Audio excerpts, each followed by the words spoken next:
I worked in a big office. I was a project manager. I had money. I had a nice apartment, but I felt empty inside. Every day was the same. I woke up. I went to work. I came home. I sat alone. My apartment was quiet. The walls were glass. The furniture was clean, but my heart felt cold. 3 years ago, my husband left me. His name was Michael. He found another woman. He said I was not enough. He left. The pain stayed. I did not cry anymore. I did not talk to friends. I just worked. I kept everything clean. I kept everything organized. But I could not organize my heart. The gym was my only escape. I went there every evening. I ran on the treadmill. I ran fast. I ran until my legs hurt. I wanted to run away from my loneliness. I wanted to run away from the emptiness. But someone watched me there. His name was Caleb. He was about 40 years old. He stood near the weights. He looked at me. His eyes were dark. His eyes were intense. His gaze was not like other men. He did not smile. He did not try to talk. He just watched. His eyes made me uncomfortable. They saw too much. They looked through me. They saw my pain. I felt exposed. I felt naked.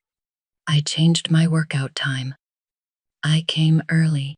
He was there. I came late. He was there. I moved to different machines. His eyes found me. Always.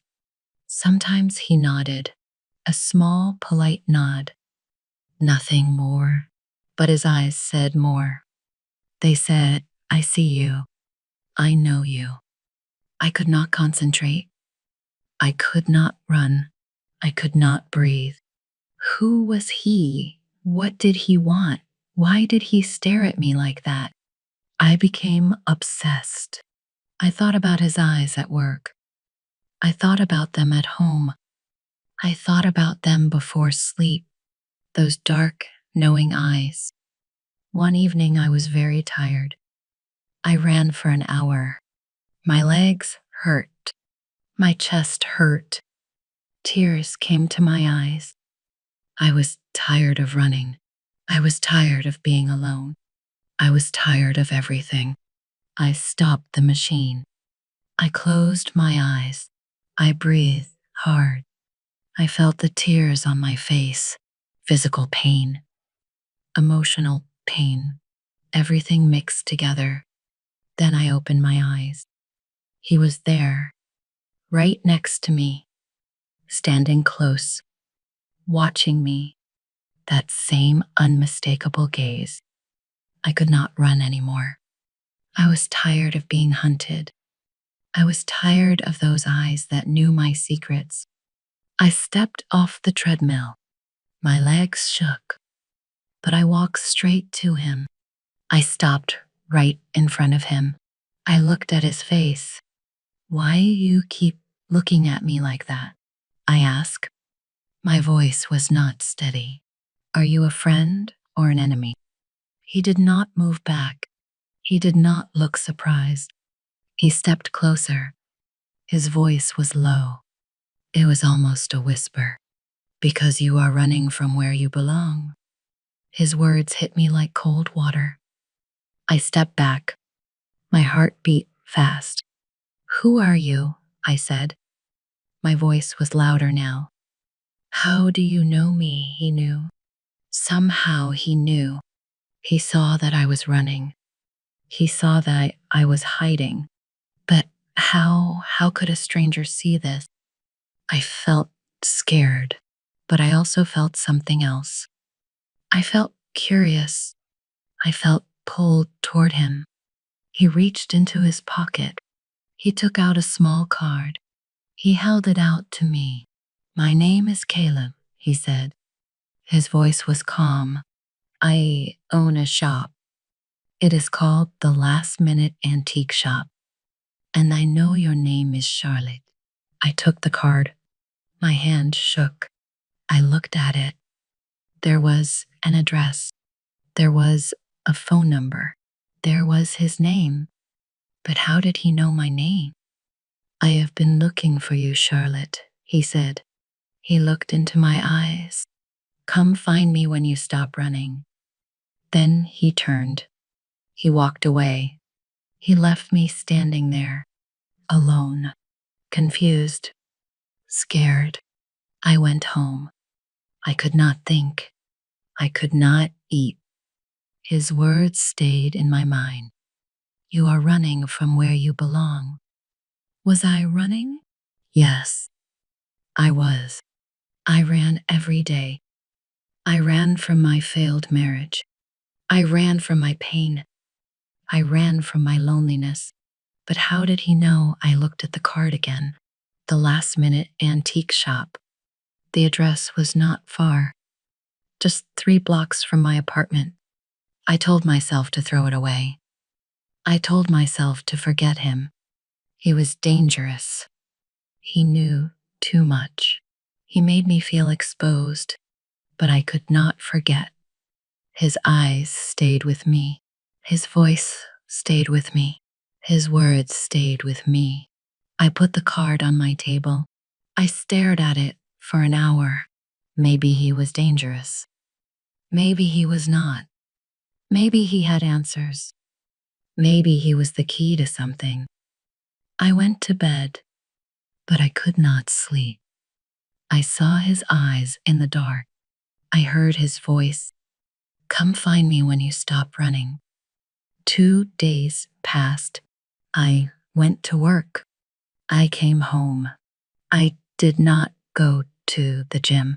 I was afraid to see him again, but I was also afraid to not see him. The card stayed on my table. Every time I walked past it, I stopped. I picked it up. I put it down. On the 3rd night, I could not take it anymore. I needed to know. I needed answers. I needed to understand why this stranger knew my name, why he watched me, why he said those words. I picked up the card. I put on my coat. I walked out the door. I was going to find Caleb. I was going to stop running. At least for tonight. The shop was small. It was on a quiet street. The sign said the Last Minute Antique Shop. I opened the door. A bell rang. Inside the shop was warm. Soft light came from old lamps. Shelves held old clocks, picture frames, and wooden boxes. Everything looked old. Everything looked loved. Caleb stood at a table. He held a small clock in his hands. He worked on it carefully. He looked up. He saw me. He did not look surprised. I knew you would come when you were ready, he said. He put down the clock. The clock always tells the truth. I walked closer. My heart beat fast. I had so many questions. How do you know my name? I asked. Why were you watching me? He smiled. It was a small, sad smile. You signed up at the gym with your full name, he said. I saw it on the list. I saw you there many times. That was simple. That made sense. But it did not explain everything. Why did you watch me? I asked again. He picked up an old cup. It had a crack down the side. Everything old has cracks, Charlotte, he said. He held the cup to the light. But that is how the light gets in. I did not understand. I shook my head. You said I was running from where I belong, I said. My voice was stronger now. How did you know that his face changed? He became serious. He put down the cup. He looked at me for a long moment. Come with me, he said. He walked to the back of the shop. I followed him. We went to a dark corner. There was a shelf there. On the shelf was an old photo frame. The frame was broken at one corner. Caleb picked up the frame. He held it carefully. "I've been looking for you, Charlotte," he said. His voice was quiet. "For 3 years, I promised I would. I felt cold. 3 years, that was when my husband left me. That was when my life fell apart. Promised who I asked." My voice shook. He turned the frame around. He showed me the photo. It was old. The colors were faded. A young woman lay in a hospital bed. She looked very sick, but she smiled. It was a weak smile, a brave smile. Caleb stood next to the bed. He held her hand. He looked younger in the photo, but his eyes were the same, dark, intense, full of pain. I did not know the woman. I had never seen her before. "That was my wife," Caleb said.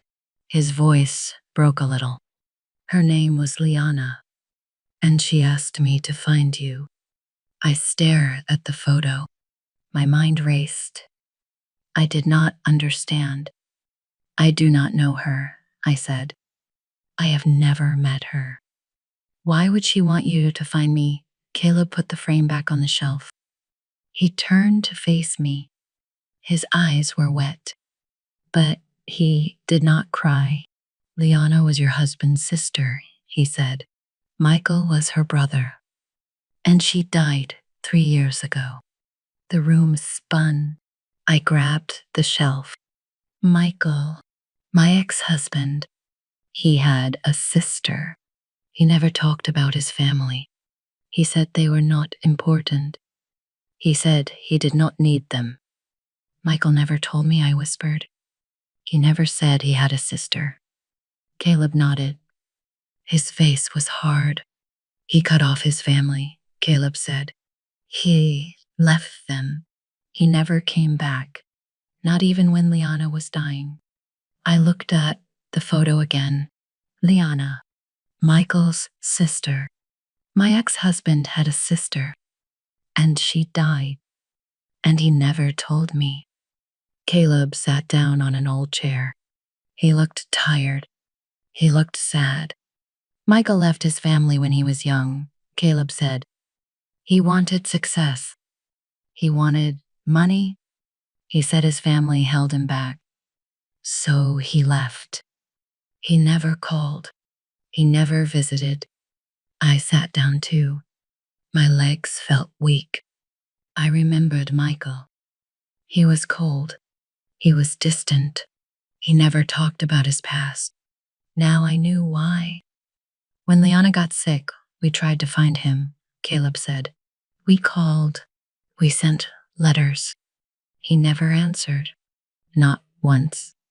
Even when she was dying." Tears came to my eyes. I felt sick. Michael left his dying sister, just like he left me. "Liana found out about you," Caleb said. He looked at me. She saw an old photo. It was in Michael's things. His mother kept it. It showed you and Michael on your wedding day. My wedding day. I remembered that day. I thought I was happy. I thought we would be together forever. But I was wrong. Liana looked at that photo for a long time, Caleb said. His voice was soft. "She said you looked kind. She said you looked hopeful. And she knew Michael hurt you. She knew he left you. Just like he left us." I wiped my eyes. I did not want to cry, but the tears came anyway. "Before she died, she made me promise something," Caleb said. He leaned forward. "She said Michael hurt Charlotte so much. She was the only woman he ever married. And he made her believe she was not good enough.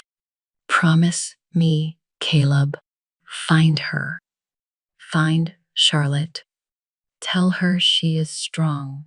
I could not speak. I could not breathe. A dying woman I never met thought about me. She worried about me. She asked her husband to find me. So I looked for you, Caleb said. It took time. I found your name in public records. I found where you worked. I found where you live. And I found the gym. Why did you watch me? I whispered. Why did you not just talk to me? Caleb stood up. He walked to the window. He looked outside. I was not looking at you as a man looks at a woman, he said. I was looking at you as a brother looks at pain. I saw your loneliness. I saw your brokenness. That was my promise. To see you. To understand you. He turned back to me. You were running, he said. You ran on that machine every night. You ran from the pain. You ran from the truth. Michael told you that you were not enough. And you believed him. I stood up. My whole body shook. He was right. Michael said those words. And I carried them for 3 years. I believed I was not enough. I believed I was the problem. But it was not true, Caleb said. His voice was firm. Michael was cold. Michael was selfish. He left everyone who loved him. His family. His wife. Everyone. That was his choice, not yours. Something broke inside me. The weight I carried for 3 years started to lift. Michael's words were lies. His cruelty came from him, not from me. Liana saw that Caleb said, even from a hospital bed, even while she was dying, she saw your pain, and she wanted you to know the truth.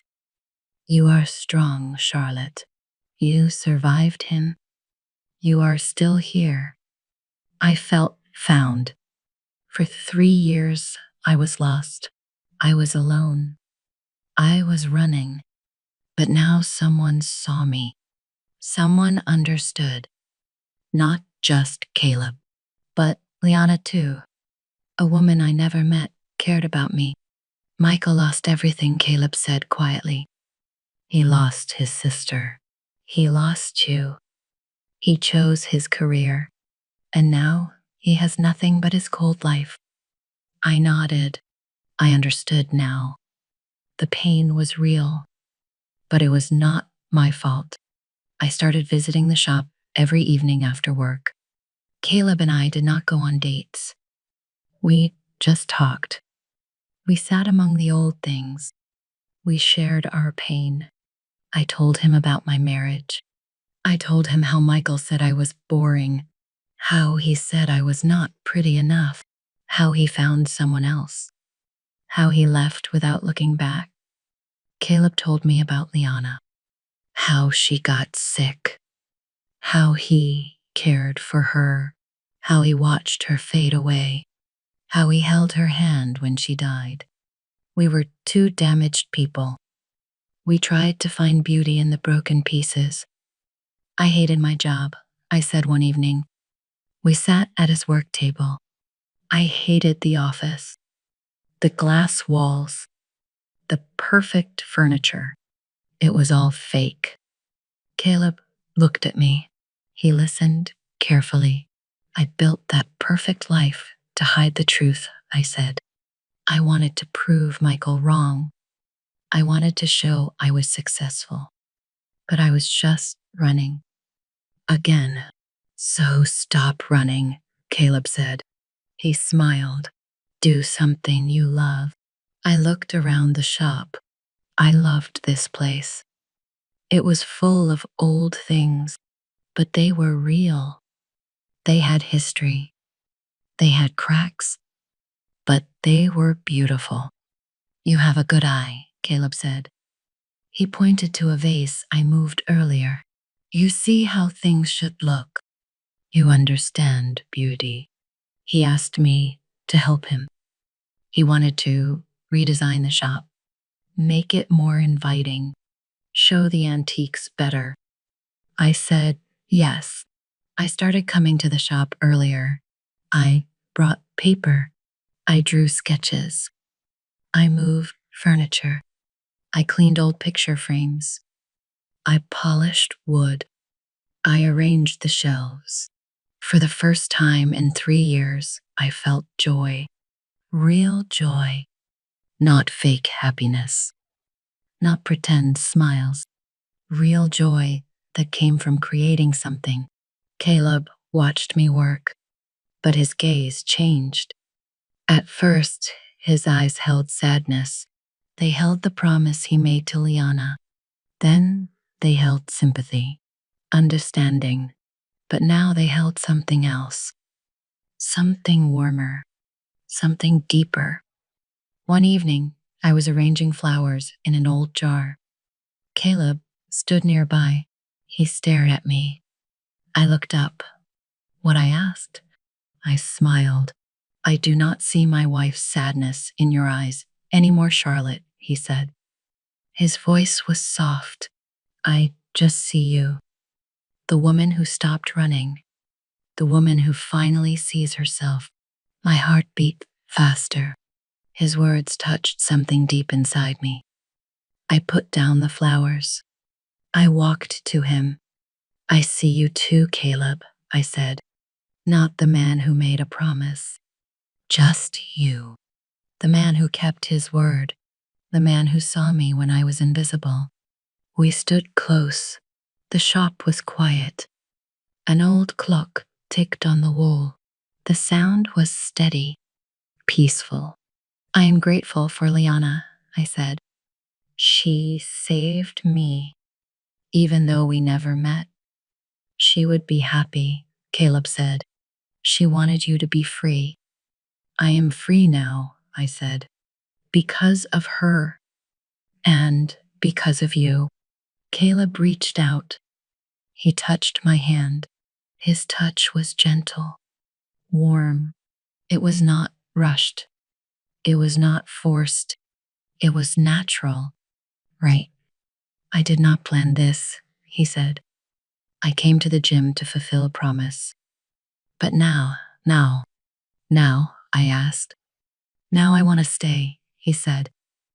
Not because I promised, but because I want to. Because I care about you, Charlotte.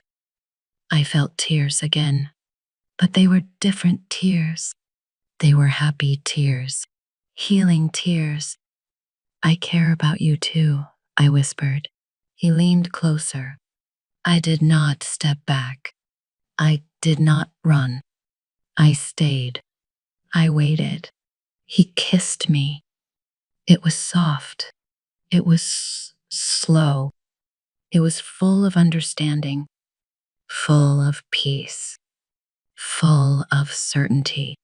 It tasted like forgiveness. It tasted like hope. It tasted like a future. When we stopped, he held my face. He looked into my eyes. You are enough, Charlotte, he said. You were always enough. I believed him. For the first time in 3 years, I believed I was enough. We stood there in the shop, surrounded by old, broken, beautiful things. Two people who were broken too, but now we were healing. Together, the clock ticked on the wall. Time moved forward, and so did we. I quit my job. I left the glass office. I left the fake, perfect life behind. Caleb and I became partners. We opened a new shop together. We called it the Second Hour. The name meant something to both of us. It was our second chance, our new beginning, our fresh start. We worked hard. We painted the walls white. We fixed the wooden floors. We arranged the antiques carefully. Each item had a story. Each item had a past. We honored that. I designed the layout. Caleb restored the pieces. We made a good team. We understood each other. We trusted each other.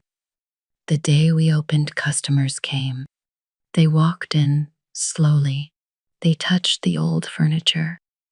They asked about the clocks. They bought picture frames and lamps. They loved our shop. Caleb smiled at me across the room.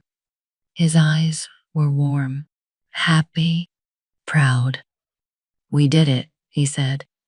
"We did," I said. I was happy, really, truly happy. For the first time in years, I felt complete. I felt alive. I felt like I belonged somewhere. Every morning I woke up excited. I wanted to go to the shop. I wanted to work with Caleb. I wanted to build our future. We talked about expanding, maybe opening a second location, maybe teaching classes about restoration. We had so many plans, so many dreams. Then one day, Caleb came back from the doctor. His face was pale. He sat down heavily. "What is wrong?" I asked. Fear filled my chest. "I need to tell you something," he said. His voice was quiet. He told me, "Cancer. Advanced. Aggressive. The doctors said 6 months. Maybe less. Maybe more." They did not know. The room spun. I grabbed the table. I could not breathe. No, this could not happen. Not now. Not after everything. Not when we just found each other. "No," I whispered. "No, no, no." Caleb reached for my hand. I pulled away. I stood up. I paced. I wanted to scream. I wanted to break something. I wanted to run. "Charlotte," he said. His voice was calm. Too calm. "How can you be calm?" I shouted. Tears poured down my face. "How can you sit there like this is okay?" "It is not okay," he said. "But it is real, and we have to face it." I collapsed into the chair. I put my head in my hands. I cried. I cried for him, for us, for our stolen future. Caleb came to me. He knelt down. He took my hands. "Listen to me," he said. His eyes were serious. "We have time. Not much, but we have time, and we will not waste it." "I just found you," I said. My voice broke. "I just found happiness, and now it is being taken away." "Then we will make every moment count," he said. "We will live, really live, for however long we have." I wanted to run. Every part of me wanted to run, to hide, to go back to my empty apartment, to shut out the pain. But Caleb held my hands. He looked into my eyes. "Do not run, Charlotte," he said. "Stay. Stay with me. Be brave with me." So I stayed. We changed our plans. We did not talk about the future anymore. We lived in the present, each day, each hour, each moment. We finished the projects we started. We restored a grandfather clock together. Caleb's hands shook now, but he worked carefully. I helped him. "This clock will outlive me," he said one day. "Do not say that I said." "It is true," he said. He smiled sadly. "But that is okay. It will keep ticking, just like you will keep going." He taught me everything. How to repair wood, how to polish brass, how to talk to customers, how to manage money, how to run the shop alone. "Why are you teaching me this?" I asked. I knew why. But I did not want to say it. Because you will need to know, he said, when I am gone. Stop, I said. Tears filled my eyes. Charlotte, he said.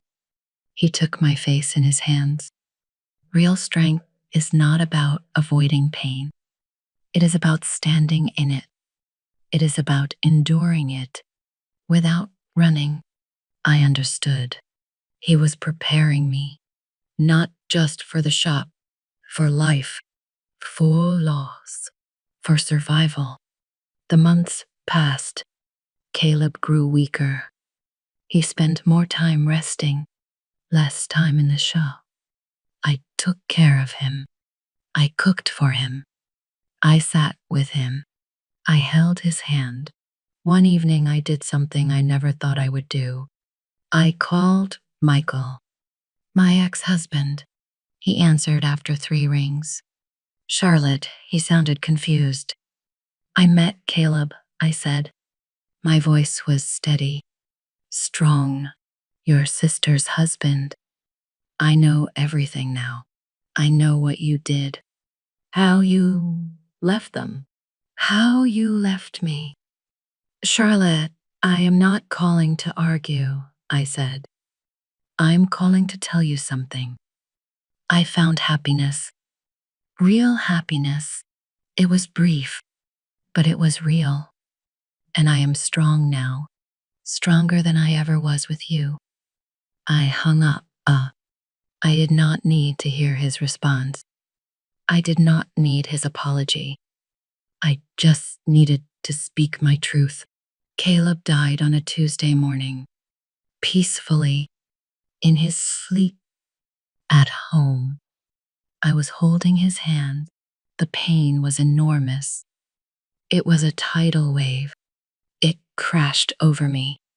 It pulled me under. I thought I would drown, but I did not. I stood at his funeral. I spoke. I told everyone about his kindness, his promise to Liana, his love for broken things, his belief that cracks let the light in. People cried. I cried, but I stood. I did not run.